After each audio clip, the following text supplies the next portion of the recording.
njagala kwebaza abantu bonna abakawempe abali wano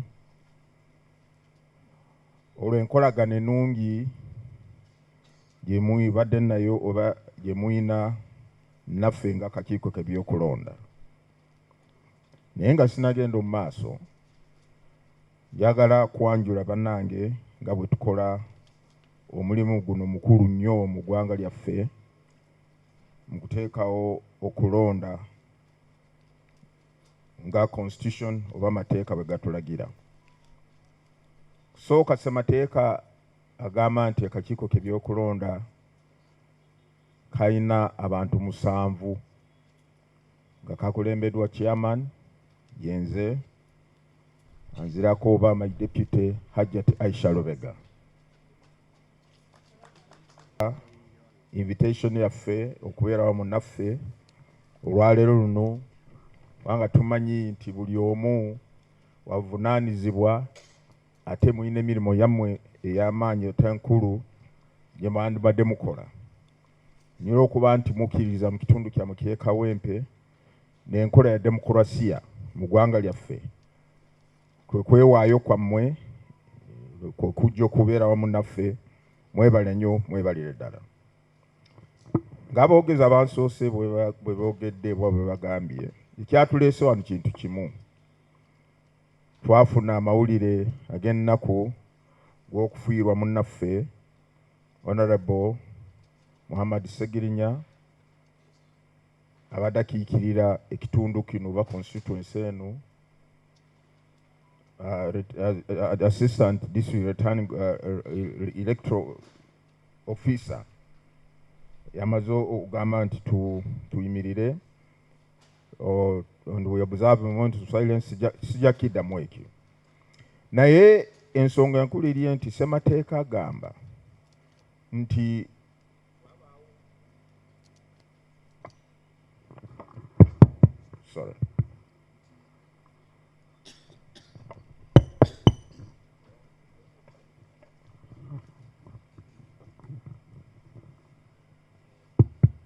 ssemateeka agamba nti ekifo ky'omukiikize mu palamenti bwe kitabaamu omuntu olw'okuba nti oba Katonda bamuyise kuva mu nsi muno, oba ye kennyini ng'alekulidde, oba kooti emuggyeeyo, kilaaka wa palamenti oba omuwandiisi wa palamenti alina kutegeeza akakiiko k'ebyokulonda nti waliwo ekifo wano kitaliimu mukiikize. Ssemateeka y'emu n'etugamba nti ng'akakiiko bwe tumala okufuna okutegeezebwa okwo, tulina okuteekawo enteekateeka y'okulonda okujjuza ekifo ekyo omunaku 6 nga tezinaggwaawo. Nolwekyo okutegeezebwa kuno twakufuna okuva mu palamenti ng'ennaku 15 omwezi guno gwe tulimu, nti ekifo kya omukiikize wa palamenti wa Kawempe North teri mukiikize. Bw'obalwa n'ogenda mu maaso kitegeeza nti ennaku 15 mwezi gw'okusatu nga tezinatuuka, tulina kuba Kawempe North erina kuba erina omukiikize ng'alangiriddwa nti ono mukiikize anadda mu bigere bya Muhammad Segirinya. Kati kye kituleese wano. Wanga akakiiko k'ebyokulonda tumanyi nti okusobola okutambuza akalulu k'amazima n'obwenkanya si buvunaanyizibwa akakiiko k'ebyokulonda kokka. Tetusobola kukola ffeffekka ne tuleetawo bano tuteekawo okulonda okwo kw'amazima n'obwenkanya. Twetaaga buli omu akwatibwako, kobeere mutuuze mu Kawempe North, oba mukulu w'eddiini, oba mukulembeze w'ekibiina, oba mukulembeze omulonde, ffenna n'Abannayuganda ffenna okutwalira wamu. Tulina okukolera wamu n'akakiiko k'ebyokulonda. Kubanga ffe ogwaffe gw'okuteekateeka, nammwe mwe musalawo ani anabeera omukulembeze. Nolwekyo amateeka gatugamba nti okulonda okwo tekunabeerawo, waliwo ebintu bye tulina okusooka okutambuza. Ku mulundi guno tulina ebifo 2 mu Kawempe North. Kisooka kya member of parliament. Ekyokubiri kiye kya kansala owa Kazo Angola Ward Kawempe Division. Era nga bwe batunyonyodde oyo naye jannaku nti yafa mu accident. Waliwo enteekateeka gye tugenda okutambuza okulaba nti ebifo bintu bijjuza mu kulonda mu Kawempe North. Ekisooka n'okutandika n'olwaleero okutuukira ddala nga ennaku 31 mwezi guno okutereeza enkalala z'abalonzi oba register ya Kawempe North wegenda kukolebwako. Okutandika olwaleero okukomekerezebwa nga ennaku 31. Abantu abagenda mu kulonda mu Kawempe North abatuuze oba abazaalibwa mu Kawempe North. Oli mutuuze mu Kawempe North oba ozaalibwa mu Kawempe North ojja kulonda mu kulonda kuno kwa by election. Ate tujjukire nti waliwo kaweefube oba programu etambula kati y'okulonda ku eggwanga lyonna oba general elections. Kati ekiriwo kati mu ggwanga lyonna kwe kuteereza enkalala z'abalonzi oba kye twandiise update of the National Voters Register. Programu eyo yatandika nga bwe twabategeeza ennaku 2 mu mwezi guno. Ate egenda kukomekerezedwa nga ennaku 10 omwezi ogujja. Kanjagala kintu kitegeere bulungi. Naye ate mu Kawempe North wo waliwo okulonda okugenda okusooka kuli okwa general election kwe kujjuza ebifo bino bibiri bye njogedde. N'olwekyo omulimu gwe tugenda okukola oba program y'okutereeza enkalala z'abalonzi abagenda kwetaba mu kulonda kuno kwa by election. Enkola y'emu, register y'emu, ebyuma ebyetukozesa bye bimu, basitaafu abakola be bamu. Kati already Kawempe North ndowooza waliwo babadde okuva ennaku 2 abazze ku bifo ebyo, abantu baffe gye bali abeewandiisa ng'omulundi ogusooka okubeera balonzi. Naye bw'oba ng'omanyi nti walonda mu mwaka 21 n'olonda Mwami Sserunjogi mulaba wano, tikyetaaga tojjemu okukola ki? Kwewandiisa. Already woli ku register. Bw'oba omanyi nti walonda mwaka 21 tikyetaaga ojjemu kwewandiisa. Okuggyako abo abataalonda olw'okuba nti baali tebannaweza myaka 18 oba tebaaliwo mu ggwanga kati baakomawo oba lwa nsonga emu baagamba ffe tutya kwenyigira mu by'okulonda 21 naye kati twagala okwenyigira mu kulonda. Abo abamanyi nti tawandiikibwanga mu register y'abalonzi kaweefube aliwo ono target beebo. Ekyokubiri kaweefube aliwo nti abo bonna abaagala kukyusa ebifo ebironderwamu emiruka gya Kawempe sigitegeera bulungi. Oyinza kuba nti 21 wali muluka ki oguli wala nnyo okuva wano wetuli wano, Mpanga Imanga, kati oli wano kati osula wano naye oyagala kukyusa ekifo ky'okulonderamu ba polling station walondera eri gye wabeeranga naye kati 26 oba mu kalulu kana ka by election oyagala kulondera wano gy'obeera kati obutuuze bo kati buli wano kifo kino bakiyita batya gye tuli kati Kate Falao tyo kati obutuuze bo buli mu Kate Falao naye mu 21 walondera eri kati oli wano kati gukkirizibwa mu biseera bye tutaddeko ojja n'osaba nti njagala kukyusa ekifo kye naalonderamu, njagala kuva eri nyavaayo kati ndi wano Kate Falao. Kati ye program.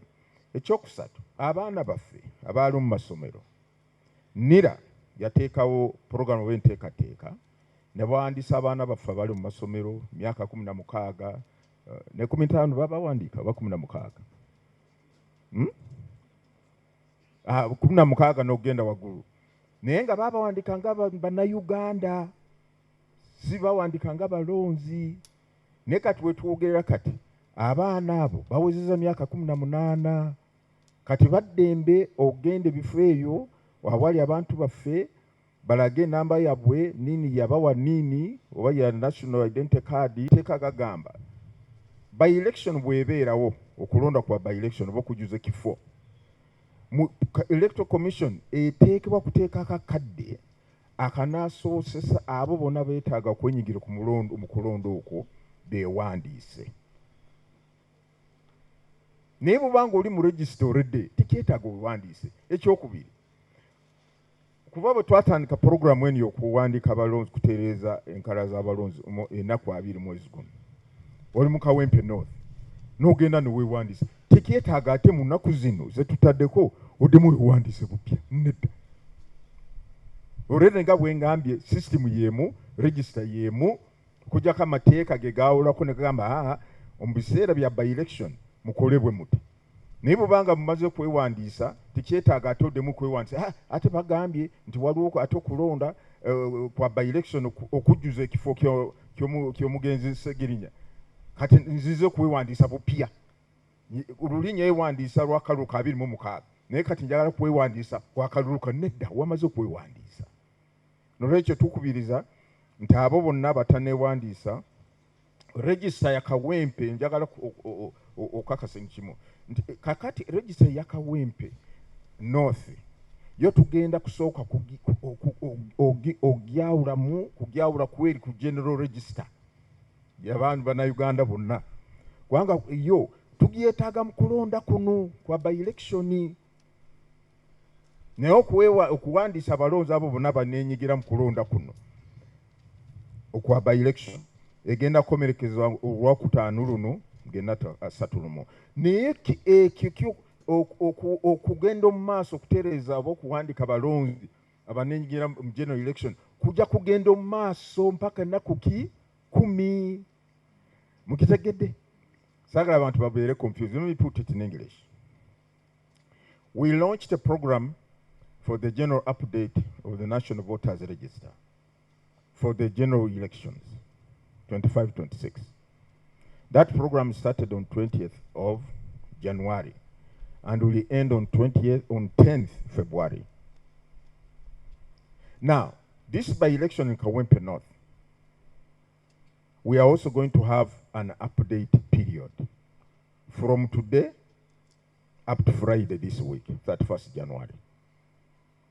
For those who are going to participate in the by-elections in Kawempe North, either because they reside in Kawempe North or they originate from Kawempe North. However, if you are a new voter in Kawempe North, you have already registered yourself during this exercise of the general update, which started on 20th. For purposes of this by-election, you don't have to go back to register again. No, you have already registered. You're already registered. We are only going now to sort out the register for Kawempe North by-elections. That's the register we're going to sort out now. But the general update for the general elections will continue even after 31st January, even in Kawempe North. It will continue. Because that one, we have said, for the general elections will end on 10th February.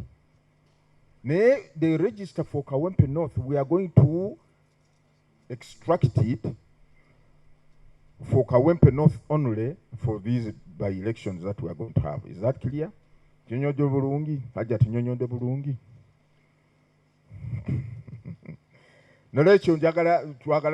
I wanted us to distinguish between the two, but the end result is the same. Ebivaamu byebimu. Okutereeza abalonzi, okuwandiisa abalonzi abateewandisanga oba kukiriza abagala kukyusa ebifo ebironderwamu. Naye tubasaba temukkiriza abantu abatali batuuze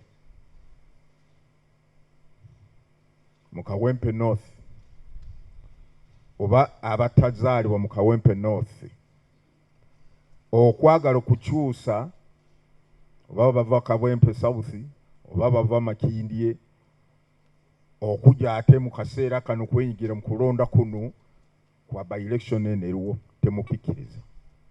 era ba LC tetwabayise twabayise gye bali okay ba LC baluwa banafu ba LC wano njagala mu otyo banyabo ba LC tubasamu ekitiibwa era ffe tuba twogera ku ba LC ne bannange tulire essanyu kubanga akakiiko kange mu mwaka 2018 fo twateekawo okulonda kwa LC okwali tekuli okumala emyaka 16 naffe tuwulira tulina essanyu kulaba nti ba LC bali ne ba LC mwe mukakasa mumpulire mwe mukakasa nti byabakama mutuuze mu Kawempe North asabye nti akirizibwe akyuse mwanya kifo alondere mu Kawempe North mu by election en kubanga kati mutuuze waffe mwe mukakasa ate ku fomu eyo muteekako erinnya lyo ne sitampu n'essimu yo nga LC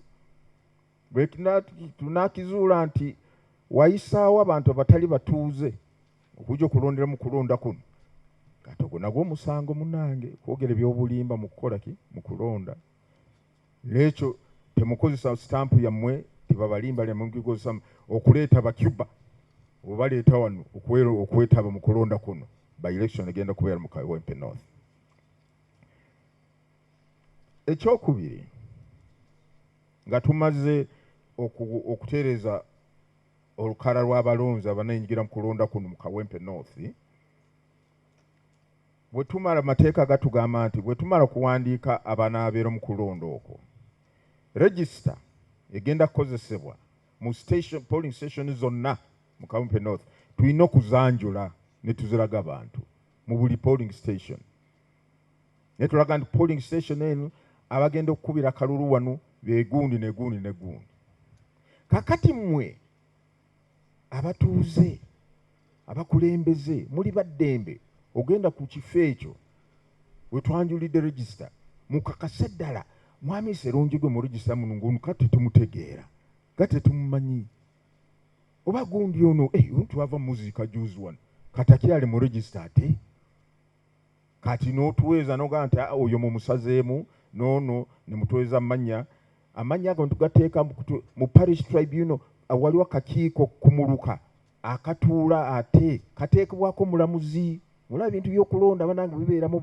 emitendero katuyita parish tribunal kekekenenya gundi amanya gano gagamba gasangulwemu ddala kituufu oba kituufu ne beekenenya bwe bakakasa nti amawulire gawereteddwa ku mulonzi oyo matuufu ne balyoka banyonyola returning officer oba kakiiko ebyokulonda nti omuntu oyo asazibwemu kubanga oba yafa oba mu kitundu yasenguka takyali wamu naffe oba yaddayo waabwe mu kyalo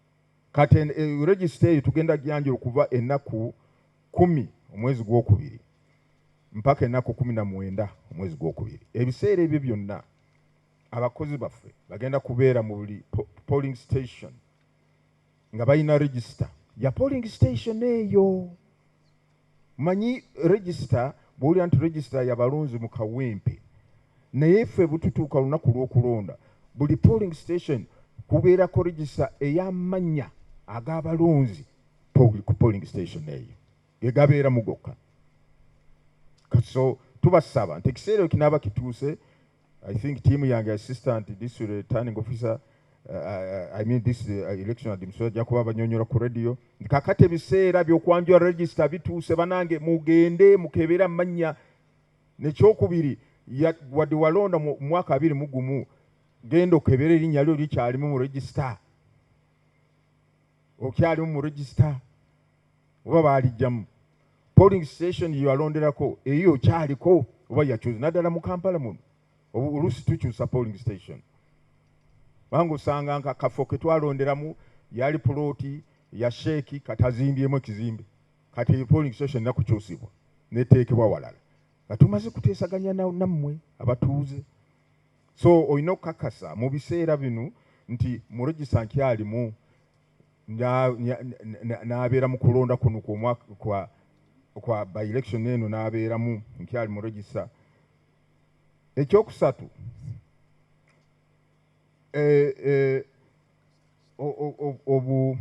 okuva ennaku 19 okutuuka ennaku 24 tujja kubanga tutunuulira lisiti z'abantu abo abanaaba bagambiddwa nti tebasaana kubeera mu register. Oyinza kuba si Munnayuganda, oyinza ate ono nga si Munnayuganda, mumanyi muliraana wange mupangisa naye ate naye ali mu register y'abalonzi baffe, yajjamu atya? Kati abantu be tulina okukola ki? Okusangulamu mu register yaffe ebeere ntuufu. Ekirala kimu tulina okumanya nti ebyo byonna nga biwedde, tumaze okuteereza register y'abalonzi, tumaze okugyanjula, abantu bamaze okukakasa nti ddala mukyalimu mu register.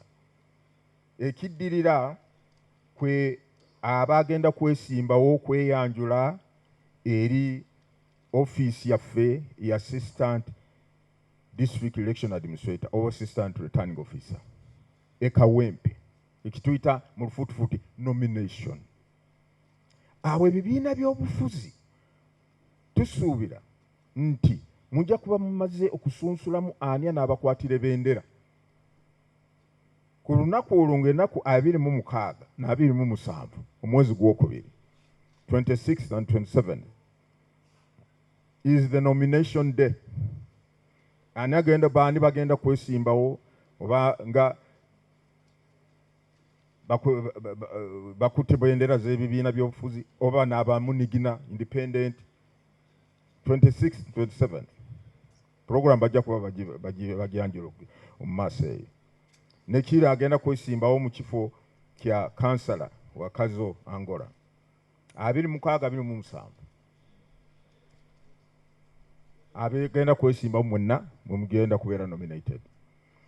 Kati bwe mumala kweyanjula oba kwewandiisa nga bagenda kwesimbawo, etteeka ligamba nti abantu beddembe okugenda kutunula mu mpapula zammwe. Bw'omala kubeera nominated oba kwewandiisa, abantu beddembe okugenda kutunula ku mpapula zo ntuufu oba za kibogwe, sobola ozitunulamu nga kakiiko by'okulonda. Bw'osanga nti gundi ono agamba yasoma S6, kubanga jjukira nti okugenda mu palamenti teeka ligamba olina okubeera okusoma kwo oba olina certificate ya A-level oba bw'ogeraageranya nogeraageranya okunganya z'okunganya equivalent to A-level. Naye abantu baddembe okugenda okutunula muloga nti ono agamba ono tubadde naye wali twasoma ffemme tukoma mu senior 4 ate agamba nti yalina certificate ya senior 6 yagifuna ddi. N'otekeeza kakiiko k'ebyokulonda n'otugamba nti gundi talina empapula z'obuyigirize mu musazeemu. Kati ekyo kigenda okuddako nga kigenda kubeerawo nga ennaku 27 kitandikira ennaku 27 ogwokubiri mpaka ennaku 5 ogwokusatu. What we say call inspection of candidates' nomination papers and lodging of official complaints from 27th February to 5th March. Ekyo kigwa campaigns wano olabira wano nga zikuuka. Campaigns mu Kawempe North zijja kutandika ennaku 28 omwezi gw'okubiri, naye ate programu y'aba candidates okukkiriziganya wano nga tumaze nominations bwe ziggwa okujjako okukebera empapula zammwe, naye waliwo candidates okutuula ne bakaanya engeri gye bagenda kutambuza mu campaign zaabwe. Gundi agamba nze nja kubeera wano Kazo Angola lunaku bwe luti, anze nja agenda kubeera Keti Falao lunaku bwe luti. Kwegamba ekigendera nti muleme kuba ne program ezikuubagana oba ezikontana, so that you don't have colliding programs. Ekyo kirina okubeerawo nga mutuula mu maaso gaani returning officer nemugamba nti nze nja kubeera wano olunaku bwe luti, nze nja kubeera ku kisaawe ky'omupiira wali, nze nja kubeera wano faasi gundi, nga ekyo nakyo kyekiddira. Naye kikulu nnyo nti campaigns zigenda kubeera ku lunaku 28 ogwokubiri kutuukira ddala ng'ennaku 11. Tubasaba bwe tubateekawo programu y'okulonda nga kakiiko kaweebwa obuyinza mu ssemateeka n'amateeka waliwo emitendero gye tuteekako guidelines kiki mu Luganda guidelines ze tuteekako ne tugamba nti mujja kukola bwe muti campaign zijja kutandika ssaawa emu paka ssaawa 12 oba 11 olina okigonderera nekira kye tubakubiriza kubanga tululabye kati mu Uganda tutuuka mu biseera by'okulonda weekizeewo abantu baagala kulaga maanyi baagala kulaga obuwagizi ne baleeta ennyiriri z'emmotoka ennyiriri za pikipiki ne bajula oluguudo lwonna ne balingaga bakuba ebivulo mu kkubo bassebo tubasaba bw'oba omanyi nti nze porogulamu yange egamba nti olunaku lwaleero campaign ngenda ogikubira egindi genda eyo abawagizi basangeyo campaign tozikubira mu kkubo lwa nsonga nti ekkubo likozesebwa abantu bangi abatali mu kulonda batali mu by'obu campaigns yadde balonzi nabo batambuza emirimu gyabwe kati lwaki tutaataganya porogulamu z'abannaffe nabo beetaaga okukozesa amakubo gano ffe getwagala okwejaganguza gonna ne tugamalayo n'oziba ekkubo nti wuuyo awuyitawo munene wuuyo ayitawo alina abawagizi olaba kyayina nedda genderu campaign venue kubanga ekyo kye kireetereza ba security ate okujja ba poliisi bwe bagezaako okuteereza embeera ate ne babaawo okubagana ne babaawo ki basebo n'abanyabo tubasaba nti okulonda kuno tugondere biki byakakiiko kebyokulonda kye bagamba ffe nga kakiiko buli omu aba yesimbyewo tumutwala ku mulengo gwe gumu tetwawulamu mulengo gwe gumu bwe tugamba nti jangu nawo tulaga ogenda kukubirawo campaign genda butereevu abawagizi basange campaign bweggwa vuga motoka yo veeyo naye kati bunootandika kuva waggulu ku motoka ng'owuubira abantu kati gugenda kuleetawo akasasamalo oba ekkubo okuzibwa abantu kubeera bangi nabo kitubasaba ekintu ekyo era tubakubiriza nti abantu baffe abalonzi n'abawagizi bammwe mubakubirize leka kalulu kano nga sheeki bw'agambye kabeereko emirembe kye kisinga byonna nze mukulaba kwange bannange ekyo nkyogera nga kiva ku mutobe wange omutima emirembe egisinga n'akalulu kambabuulire kubanga emirembe yetusobosesa okukola ebyetukola ne tuva mu maka gaffe ne tugenda mu bizinesi zaffe and so on yebisinga akalulu kabeerawo lunaku lunaku n'emirimu gyaffe gyo gibeerawo bya lubeerera paka Katonda tujje mu nsi eno ate emirimu gyaffe bwe tujja kasente ne tusobola okusomesa abaana baffe naffe okweyimirizaako tuleme kuleetayo embeera eneetataganya embeera y'emirembe wo ate n'emirimu gyaffe gisobola okukola ki okutataganyizibwa tadidde olunaku luli lwennyini tuba tetulindiridde ffenna tugenda kumanya ani ddala zitowa ani abalonzi gwe baagala okubeera mukulembeze waabwe ngwe ennaku 13 mwezi gwokusatu ennaku 13 mwezi gwokusatu okulonda kugenda kubeerayo ndowooza ojja kuba lwokuna olwokusatu oba lwokuna naye ennaku 13 25 okulonda omukiikize nadda mu bigere eby'omugenzi Segirinya nadda mu bigere eby'olumwami yafa wakazi wangola kansala ennaku 13 mu polling stations nga bwe batugambye 197 okulonda lunaku Uganda tulondolera lunaku lumu lwakisoboka kugenda kubaawo ennaku 13 okulonda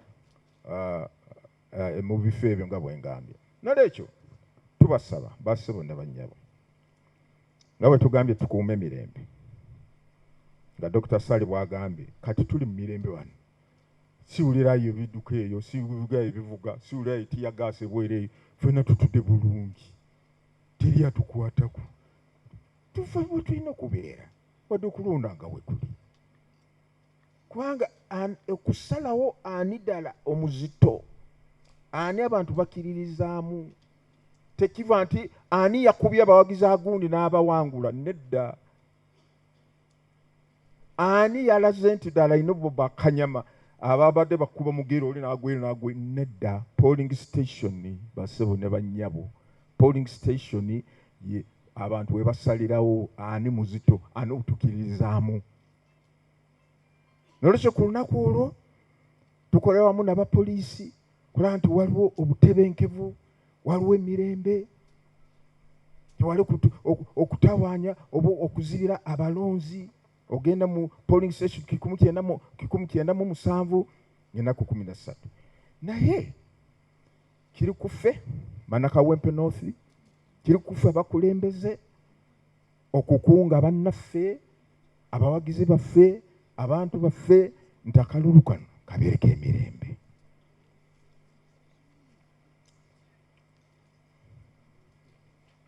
Ffe nga kakiiko tugezaako nnyo okulaba nti bye tukola bya bwerufu. Era bwe tuba tugamba kakati okuyita abantu mwenna okujja wano, twagala tuwanjule program yaffe nga kiki ebintu bigenda okutambula. Bekituuka okutambuza biki ebigenda kukozesebwa mu kulonda ku lunaku olw'okulonda. Era tubasaba nti abeesimbyewo oba ebibiina by'obufuzi musindike engabo zammwe oba ba representatives bajje balabe ebintu tubitika tutya, tubitika biragawa. Olimu ogamba nti basoose ne beekukusa ne bayita eri mu kikuubo eyo ne bakola ne batiikolako. Nedda, muweereza engabo zammwe oba ba representatives bammwe bajje laba ebintu bino bwe tuba tubitika obireeta mu Kawempe North ddala tubituukiza ddala we birina okugenda oba nedda. Tujja kuba tweyambisa amaradio, TV, amawulire, social media n'ebirala, mizindaalo, ebifo bagenda mulondera 28 byokka. Naye we member of parliament ebifo 197 oba polling stations. Ba candidates oba bagenda kuba kwesimbawo. Bwe mba mugenda mu office ya assistant district returning officer ku lunaku olwo ennaku ezembagambye 2 kwewandiisa, togenda n'olunyiriri w'emmotoka 30 mbegayiridde oba 10. Nedda, genda n'emmotoka ezi 2 zokka zikumala. N'abawagizi bo batasuka mu 10. Buli mmotoka erina okubeera n'abawagizi batasuka mu 10. Naye emmotoka ezi zizo zikumala. Olwedde emikono wagikungaanyiza dda z'abakuwagira ozirina ku mpapula. Kati abawagizi 10 ogenda nabo baaki ku nomination. Tebyetaagisa. Kujjako bantu 2 oli akuwanjula n'akola ki n'akusagika nti yoyo wetunominate nze wuuyo 2. Si beebo? Isn't it true? Nominate and second. Kati ebisigadde oba bino mu mpapula. Motoka 2 zokka. Togenda ne oli motoka 10 zino tractor zino grader. Sibo. Mujjukire nti ffe mu kutambuza obwerufu buli polling station tuteekako declaration of results form. Declaration of results form olupapula lwe bateeka biki ebivudde mu kulonda ku polling station eyo. Candidate gundi afunye bumeka ne gundi afunye bumeka ate obufu bubadde bumeka, byonna tubiteeka ku form eyo. Ba candidates amateeka lino teeka likukkiriza okubeera n'aba agents 2 oba ba representatives ku polling station naye gw'obasasula. Naye amateeka gakukkiriza obeere n'aba agents 2 polling station. Omulimu gwabwe kwekulaba nti ddala ebintu bitambula bulungi. Hajjati azze mulonzi ddala wano mulonzi waali mu register yafu wano waali oba nedda. Ate obupapula bamuwadde bumeka? Buli mulonzi alina kufuna akapapula kamu, ballot paper emu bwe. Kati gwe mulimu gw'aba agenti bo. Bwe butuuka okubala obululu abeerawo babeerawo ne balaba babubaze bulungi, tebabutabutabudde. Ekyokusatu nti ebivudde mu kulonda ddala biyingizibwa butereevu bulungi mu butuufu ku DR form ne balyoka ne bateekako mukono. Oluvannyuma agent w'omu ne bamuwa kopi ya form eno eraga bivudde mu kulonda mu polling station eno. Buli omu, buli candidate alina kufuna form eyo. tuteekawo okuyigiriza abagenda kwetaba mu kulonda kuno nga balina bye bakola ku polling station betuyita presiding officer n'abalala. Naye mu training eyo oba ensomese tugamba aba candidates muleete nammwe abanaabakiikirira ku polling stations tubayigirize nga tebasasudde sente, ne tubayigiriza omanyi bigenda mu maaso polling station bye bino, kyekisooka kyekinu, ne waddawo kinu, ne waddawo kinu, kyekinu. Tubayigiriza bwereere, kwegamba ekikulu nti basobole okumanya biki ebitambula ku polling station. Gwe mulimu gwaffe ng'akakiiko k'ebyokulonda. Nalwekyo ku training eyo ejja kubeerayo ng'ennaku 10 balaza 10 ogwokusatu nalwokubiri ennaku 11 omwezi gwokusatu, ennaku ezo 2 muleete ba agents bammwe tuba trainingere wamu n'abantu baffe, kubanga bwe bagenda kubeera ku polling station aleme kuloopera ebintu kubanga tabitegeera. Oyinza wano tulabye bakola okuba nti tamanyi kikindi okugenda mu maaso, kyekigenderero ekyo. Okay.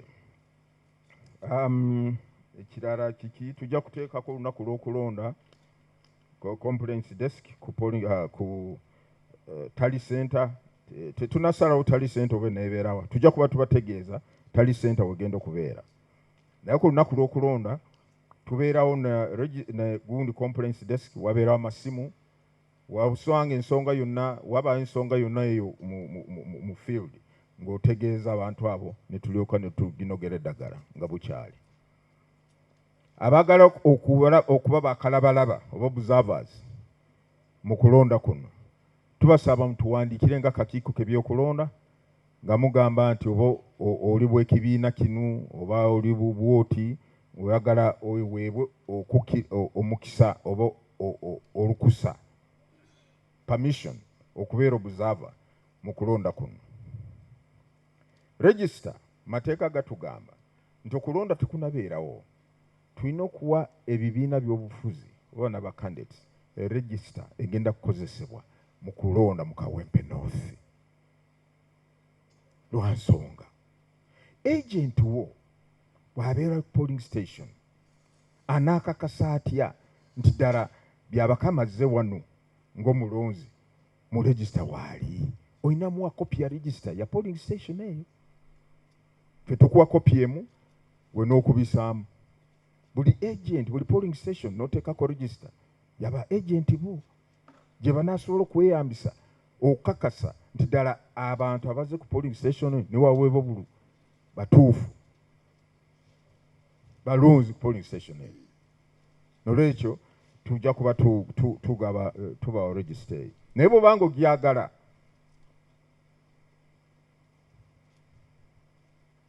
kati mu biseera bino naye tetunaaba kuba tetunatereeza kati tunatereeza enkala z'abalonzi. Tunamala kutereeza enkala z'abalonzi oyinza ogamba nze njagala mu soft copy, oba otusasulayo kasente emitwalo nga 10 ne tulyoka tugikuteera ku soft copy oba bino ebyuma bya kale magezi. Ng'amaliriza basebo ne bannyabo kubanga njagala ntwala omukisa ku tuwulire ebiva mu mmwe. Muyinza okuba waliwo balina ebibuuzo oba bayinza kuba balina ebyetaaga tutangaazeemu. Bwe tufuna omukisa nka guno okubasisinkana twetaaga tuwulire ebivamu biki bwe mulina otwogerera. Nga tumaliriza mbasaba mu linnya ly'akakiiko, mu linnya ly'abannange bali wano, titukolere wamu tukwasaganye ekintu kino okulonda kuno tusobole okukola omulimu omutuufu ate nga gwa mirembe. Nga bwe nyagambye nti okuteekako okulonda kw'amazima n'obwenkanya nga kuwa mirembe, tulina okukwasaganya, tulina okukolera wamu tulabe nti ebitambula bulungi byonna. Naye kikulu nnyo era abanange njagala kwogera ku kintu kino,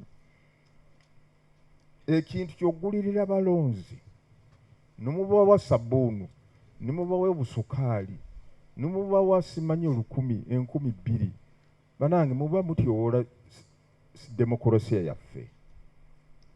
Demokrasiya yaffe si nyaanya ku mudaala. Mbasaba kati buli omu mu Uganda yeebuuza naye banange kati abatalina ssente mu Uganda bakyasobola okwesimbawo. Lwaki akalulu kaffe kafuuse kufana kuwona? Mpitawo tebayitawo bo, nze mpitawo. Lwaki? Lusi ekireeta bino ebintu bye emivuyovuyo gino. Kubanga oli amanyi nyatunze ennyumba yange gye nzimbye okumala emyaka 20 ate nze nguwe nedda nnyina okuyitawo ennyumba yemere kugwira bwereere. Ekyo kiki ekyo bannange? Nebyo tubasaba nti ebintu by'ogulira ate musango kiba kimenya amateeka. Ogulira abalonzi basebo ne bannyabo. Etteeka ligamba erikwata ku kulonda nti bw'owangula kalulu naye oli obuntu yenna oba voota oba aba yeesimbyewo naawe n'omuwangula n'aleeta obujulizi eri kooti obulaga nti wagulirira abalonzi oba omulonzi. Tebagamba nti wagulirira abalonzi oba wangula n'obululu emitwalo tugambe nti the difference was 10,000 votes. Tebagamba nti awaabo musango olaga nti difference eyo bululu obwo bonna yabagula bugule omutwalo mulamu. Nedda kasawo wa bujulizi bugamba nti wagulirira omulonzi wadde omu bw'ati. Bassebo okulonda okwo buwanguzi bwo nga busazibwa mu kooti. Ate tebagamba nti oba essente waguza abalonzi ne ssente meka oba miliyoni 10. Nedda twakola by election nga twakajja 2017 oba 2018 Rukunjiri. Akalulu k'omukiikize mu parliament w'abakyala Rukunjiri twakakola 2018 oba yes abiri awo. Eyawangula yagenda mu kanisa lunaku lw'okusaba. Banange timunyerabira nyesimbyewo timunyerabira mpaddeyo wano gyali mitwalo 15 mpaddeyo wano timunyerabira kale nange yagenda oli n'agenda mu kooti munne n'abantu yajja yagulirira abalonzi bwe yalangirira mu kanisa mbawaddeyo timunyerabira. Era kooti n'esazaamu olw'emitwalo 5. Twakola programu y'okulonda budget yali etwala obukadde 700 million. Lw'emitwalo emeka 5. Ate oteekwa kubeera dokita profesa nga Simba wano. Omanya nti tusobola geraageranya emitwalo 5 ne miliyoni 7. That's the problem. That we are making our elections very costly. Ate si Rukunjiri wokka. Simanyi ne Kagoma nawo ejinja. Tekwali nako okugulira abalonzi. Okugulira abalonzi. Nawalala wonna. Kooti egenza osazaamu okulonda okuba nti oli alaze nti waliwo okugulira abalonzi. Nolwekyo tuvumirira ekintu ekyo. Bwe tubeera na programu weeti y'okulonda. Commission tetulina business etujja ssente ziteeka mu kulonda. Tugenda mu treasury si byaffe. Constitution amateeka yeegamba tulina okuteeka okulonda kuno. Balina okulaba kyonna oba bazisala wano oba bazisalawa ne batuwa ne tujja tuteekako okulonda. Nolwekyo twegendereze ebikolwa ebyo ebigenda okuleetereza okutaataaganya oba As I conclude, the Electoral Commission pledges total commitment to organize and conduct the by-elections in a free and fair manner. The Commission further welcomes proposals and suggestions aimed at ensuring the conduct of free and fair electoral activities in Kawempe Division North. Tuli beetegefu okuwulira kuva mu mmwe ebyolowooza ekibe muleeta okulaba tumulimu guno tugutambuza bulungi. The conduct of election involves many stakeholders. Adherence to the electoral laws and guidelines by all stakeholders during the entire electoral process is therefore very crucial.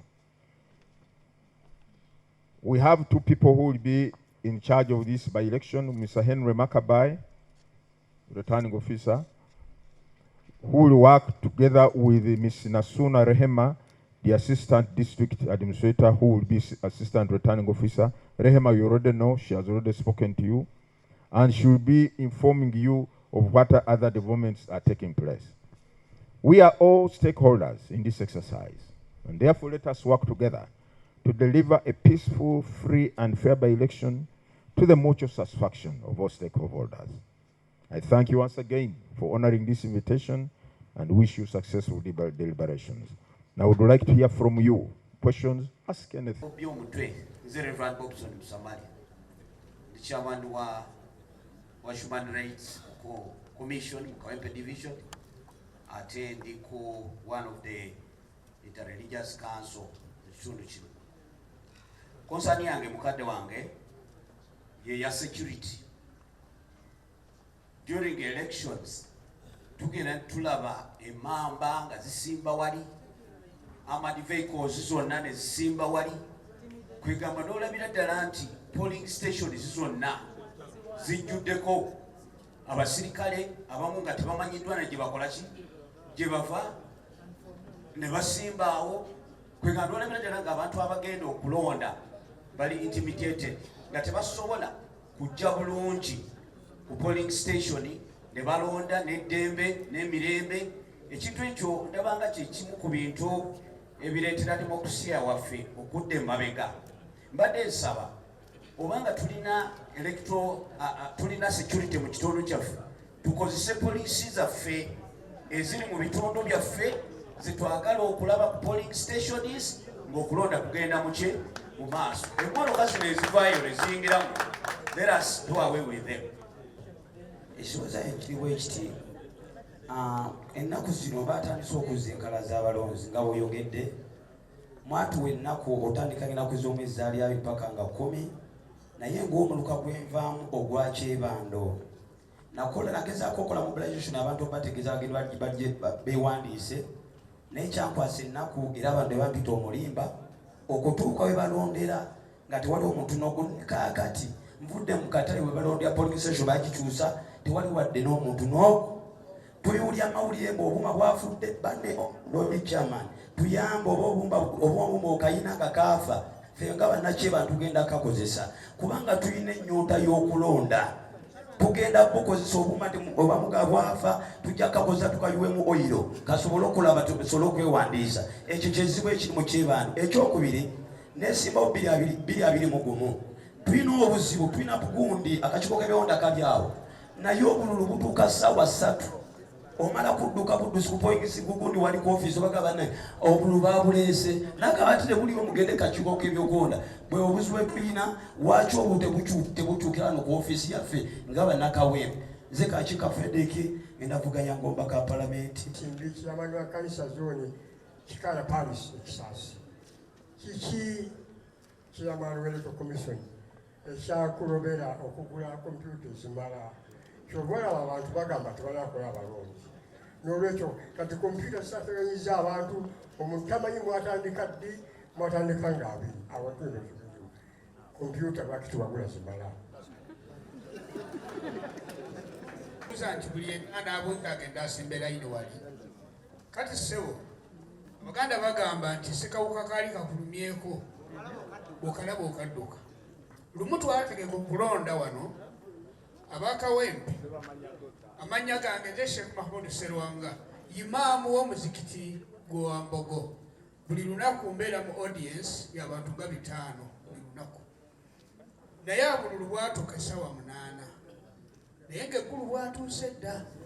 Ekizibu ekyo munaakikolako mutya obutaddamu? Lord Chair, erinnya n'eddoboozi Bukenya Bone nga nva mu Kawempe North. Ensonga esooka, Electoral Commission mulwawo okusasula abakozi abatuula ku desiki ezo. Ensonga eyo kyeyambadde nsaba mugigonjoole bulungi services zituuke ku bantu. Olw'ensonga abamu batandika leeti okujja ku desiki, abantu ne bakeera ng'alina ogenda okukola naye nga ali ku kompyuta tannajja olw'okubanga tali motivated.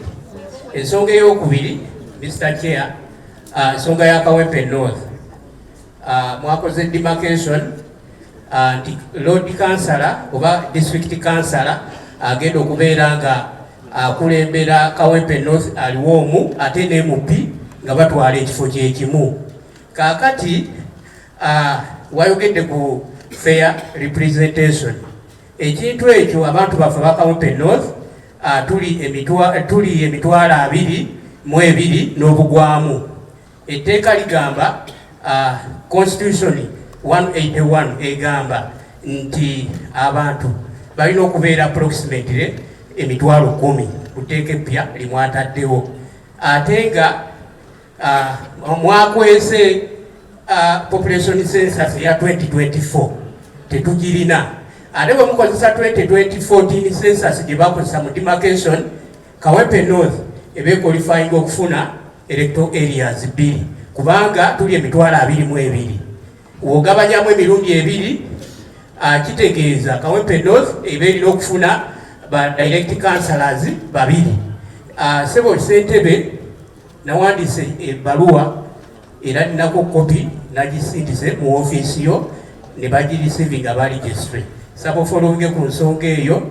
Ensonga endala Sebo Ssentebe tugenda mu kulonda kwa by election naye mutuwadde butono. Abantu okebera enkalala zaabwe n'abagala okukola transfer saba mutunulemu mu direction eyo time ekyengirwemuko.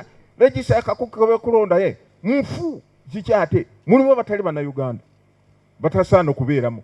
Ani yakakasa abantu abo nti bana Uganda balyoke bafune nanga muntu oba balyoke bafune ebbaluwa baje ku update center tubawandiise kubanga tulabye sitampo ate sitampo ya Kampala bangamba nti zitowa nnyo. Sitampo ya LC1 ya Kampala ya buzito n'oteekako sitampo eyo n'okakasa nti kakati fenga kekiko byokulonda tetulina gundi obuyinza oba tetulina gundi yonna enkola yonna esolaga nti ddala LC kyayogedde kituufu oba si kituufu. Then when it comes to by election, the law says you can apply to transfer from where you voted from in 2021 to Kawempe North if you are now a resident of Kawempe North or you are a born of Kawempe North. Who confirms that? LOC. So LOC, because you know this by election, I understand that bakawera bameka abasubira okwesimba Kawempe North tuwulira buulizi mpulira bali 10 oba meka. But we shall know the actual number on nomination day. But given those numbers, there may be people who may say, wano wentayinza oba masinari wano ba Cuba wano siitawo. Then you bring people from Kawempe South or you want to come and register them as voters here. No. LOC, be on the lookout. As the Electoral Commission, we trust you, LOC chairpersons. Twenka kakiiko tubeesiga nnyo mwaba LOC. Mukola omulimu munene ku groundi. Mwe mumanye bigendo mu maaso. Mwe mumanye abantu abakyamu. Mwe mumanye atali muna Uganda. Mubamanyi. Nolwekyo mukakasa abo ddala. Mwe mugamba nti ono mutuuze ate oba asibuka wano. Tomala gayisaako baluwa. I just wanted to clarify that in English as requested by the lady. Mwami mujukira. Bwabale Kampala kale yagala kulondera mu kyalo kyetaagisa ki? Zonna eziyinza okukwatibwako mukadde ke tugendamu. Nebaza ebitongole byonna ebiri wano ba chairman LC1, ba councillors, meya, bakama baffe abatwala ebyokwerinda. Tuyina essanyu gye muli nti mwenna akadde kano muli wano okulaba wa gye tulaga mu maaso. Sijja genda nnyo wala akadde nga bwe kagenze olukiiko luguddwawo mu butongole bakama baffe batwale ensonga mu maaso. Anya gange nze Mwami Kabuye Sami neera nga nzize omukiisa addako w'e Kawempe North. Essaawa zino nzijidde mu kibiina kyaffe ekya NRM. Ng'ekibiina tukyali mu nteekateeka ey'okulonda omuweereza addako ow'abantu b'e Kawempe. abantu b'e Kawempe basaana okufuna omuweereza anaasobola okusukkulumya ku kye babadde bafuna.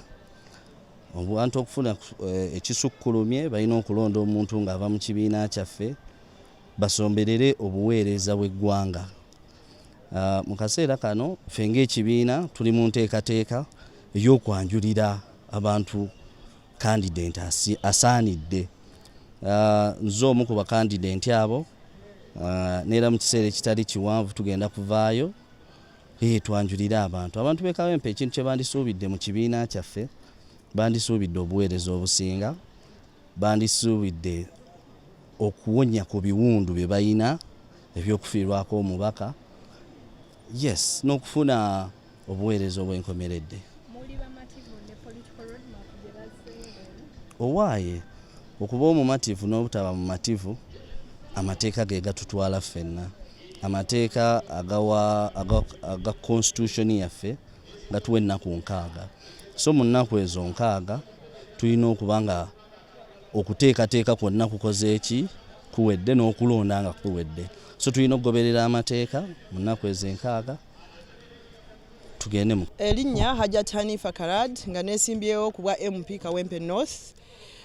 Tuli basanyu nti leero Electoral Commission evuddeyo n'erambulira engeri gye tugenda okulonda nomination, tugenda kuba nominated D, ate tugenda kuba D, era ne register yaffe okugitereeza. Era twongeddeyo ennaku okulabika nti bannakawempe North bagenda ne beregisteringa ne tumaliriza ekyo olw'okuba nti tujja kubeera special. Nga bwe tukimanyi bulungi Uganda yonna eri mu kutereeza enkalala z'abalonzi. Naye Electoral Commission etukakasizza nti Kawempe North register yaayo bajja gikolako mu bwangu bagitereeze for display. N'olwekyo nkubiriza abannakawempe mwenna abakubi b'akalulu mulabike nti muwuliriza mutambulira ku programu eyo, mugende mwewandiise, ate ne update bwejja mugende mulabe mukakase nti amanya gammwe mwegali musobole okuba nga mukuba olunaku olwo. Era mbasaba obuwagizi bwammwe nti maama Kawempe yenze nti njagala kubabeera maama, kubanga Kawempe tuludde mu maziga, Kawempe tuludde nga tuli bamulekwa mu parliament. N'olwekyo nga Kawempe tulina ennaku, tulinga abalina enjala, ate omuntu bw'abeera n'enjala era aba anoonya maama. Neewaddeyo okubeera maama wa Kawempe mu nkulaakulana, mu kuwa emirimu abavubuka, mu kulabika nti ekitundu kyaffe kiyonjo nga nkwatira wamu ne local leadership, kubanga ne campaign yange essaawa eno ntambula muluka ku muluka nga ndaba abakulembeze okuva ku LC1 aba NRM n'abakulembeze ba local council bonna, kubanga obuweereza obwange bugenda kubeera obwo obutali mu kkala newankubadde nti ndi wa NRM. N'olwekyo nkubiriza abakulembeze bonna kuva ku LC1 mujje tukwatire wamu nga tekwe ettaffaali ku nkulaakulana eya Kawempe North. Njagala Kawempe North ebeere eyo first class constituency mu Kampala, kubanga njirina plan, era mu plan yange ne manifesto ngenda mu maaso n'okujanjulira abo bonna abakulembeze okuva ku LC1. Kati mbadde ndi mu miruka gyonna, mbuzayo emiruka ng'esatu okuba nga mbeeyanjulira mu mbeera eyo ne manifesto yange, kubanga enkola eyange egenda kuba eyo egateekawo olutindo okuva mu central government ne ku local leadership. Ekizibu kye nasanze eyo nti waliwo gap. Kati eyo gap gye njagala okugapinga, tulabike nti wabeerewo olutindo, obuweereza okuva mu gavumenti waggulu butuukire ddala ku muntu abusaanidde nga mpitira mu local leadership. Era kyova olaba mu campaign yange ntambula nnyo ntuukirira abakulembeze bonna okulabika nti tusharinga manifesto yange ey'enkulaakulana bengenda okuba nga nkola nabo okulabika nti tutereeza ekitundu kyaffe. Amannya Hanifa Karadi, neesimbyewo ku bwa MP Kawempe North, maama Kawempe North.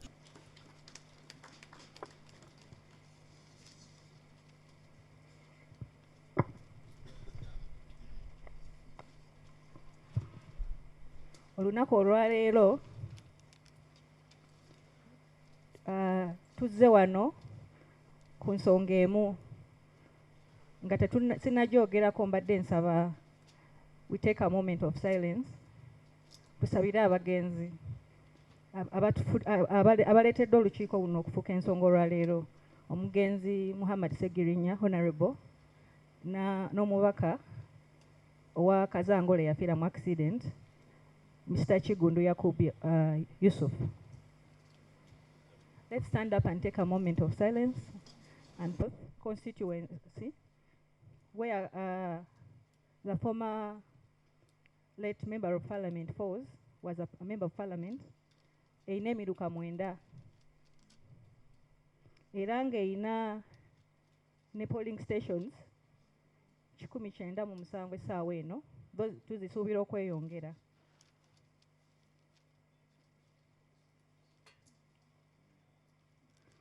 So nga maze obbanjulira ensonga ezo ezatuleese wano,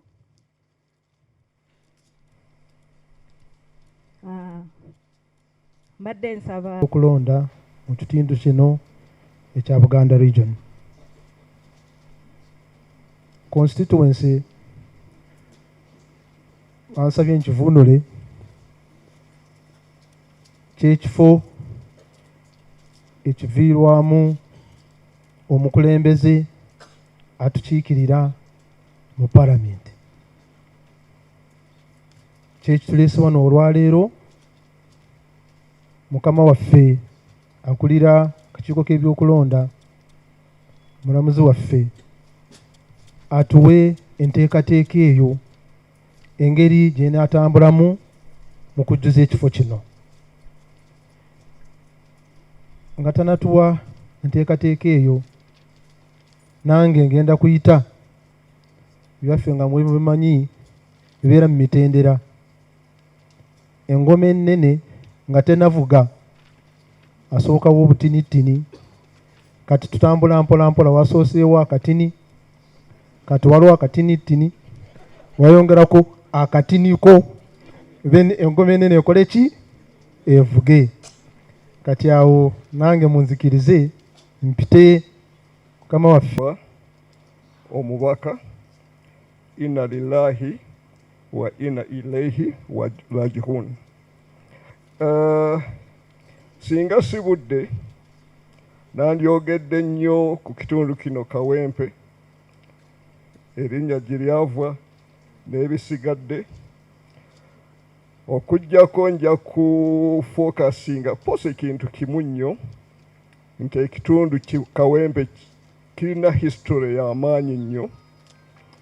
Ekitundu Kawempe naddala Kawempe North mwe muziikirwa omulangira Nuhu Mbogo, muganda wa Muteesa I, mwe yaziikibwa, era tumuyita jjajja w'Abasiraamu olw'okuba yakola kyamaanyi nnyo okusaasaanya Obusiraamu mu Buganda ne mu Uganda yonna.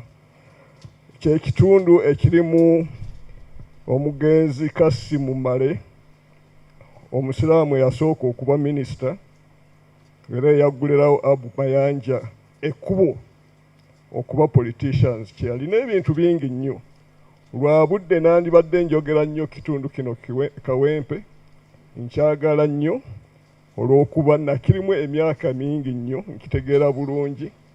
Kujjako kye tusaba ng'aba commission, era nga omukulu w'eddiini bw'agambye nti okulonda we kunaatuuka, eddembe ly'e Kawempe mube nga muli kuuma, tetwagala vulugu, tukole kampeni zaffe nga za mirembe, tuleke Kawempe nga we tugisanze ya mirembe, era esigale nga ya mirembe.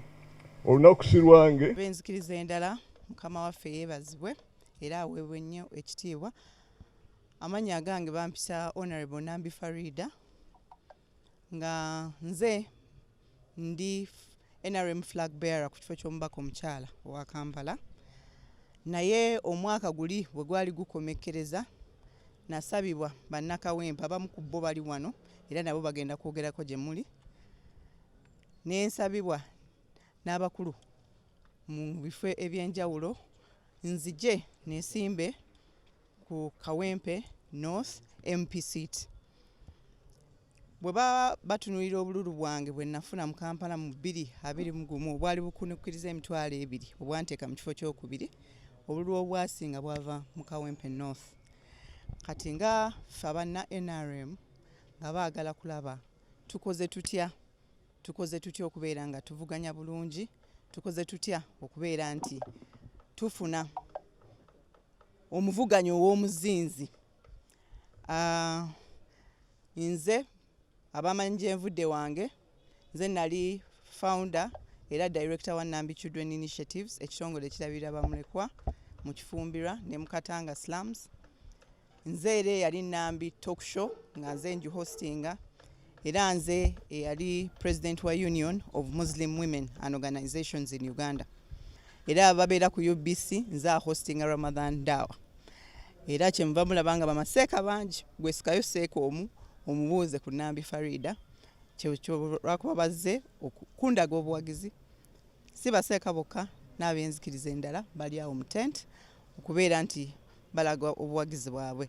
Kale nzaani anyoomoola eddoboozi eryo, anyoomoola obuwagizi obwo, ne ŋŋamba nti kale mpita ba foot soldiers, ba commanders bonna badde tuli nabo mu Kampala district, tusooke tujje mu Kawempe North tugideliveringe, then tulabe nti tufuna victory eya NRM party yange.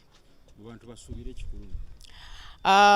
Bannakawempe North nasinkanako mwami Sejjirinya ku muzikiti gw'Empererwe, yali musajja muweereza ow'abantu, era ngamba nti inna lillahi wa inna ilaihi rajiun, era nenkyalirako Najjirinya nga bwe mujja okulaba mu maaso awo, ne bekikwatako okulaba nti tuyambye tutya bamulekwa, naye njagala okutambulira ddala mu bigere oba mu vision ey'omugenzi eyali ey'obuweereza oba okuttaka.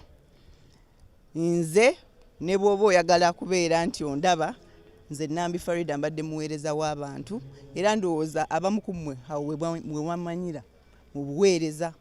So obuweereza obwo bwe njagala tugatteko kye bayita policy, because ffe bwe tuba tuweereza tubeera nga tutunuulira policy, ba policy eza rights z'abaana zifaanana zitya.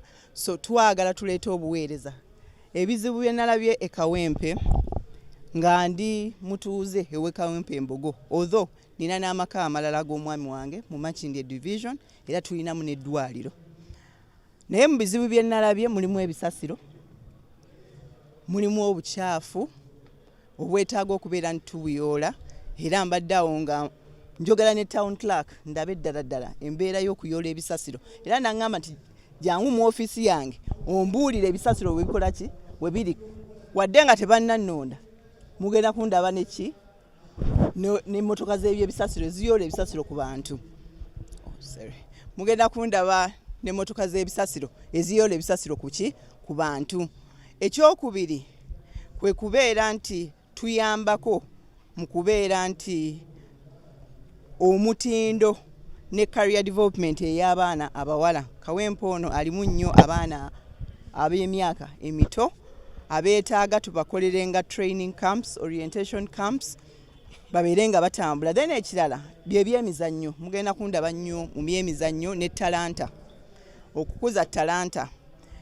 Mu butuufu Kawempe North mulonde Hajat Farida Nambi, kozi muweereza gwe genda ku simu y'ogugulinge Hajat Farida Nambi olabe amawulire aganajja ku linnya lyange gajja kuba gakulaga nti ono muweereza wa muggundo. Ne bw'oba owagira ne bw'oba towagira pate yange, ku luno mulonde omuweereza ate gwe munaabanja nga munnooze. Kati Honorable Farida Nambi guno kisigwe gugenda okubeera omulundi gwange ogusoose mu Kawempe North.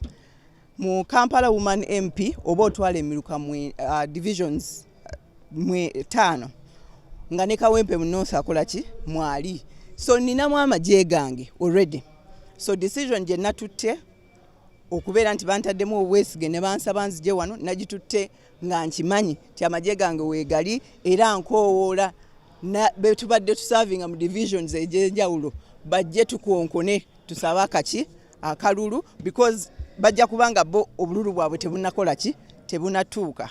Mu butuufu nina essuubi nti ku luno bajja tuwa obuwagizi. Lwaki? Bagenda kulaba nga gwe bawagira muweereza mu butuufu asobola okuyimirira mu bigere bya Mr. Update eby'obuweereza. Era mugenda kundaba nnyo nga nkola ebintu ebyobuweereza bannakawempe muli ba mukisa mbeegayiridde mubeere nga mutulonda ne bw'otawa wa pate yange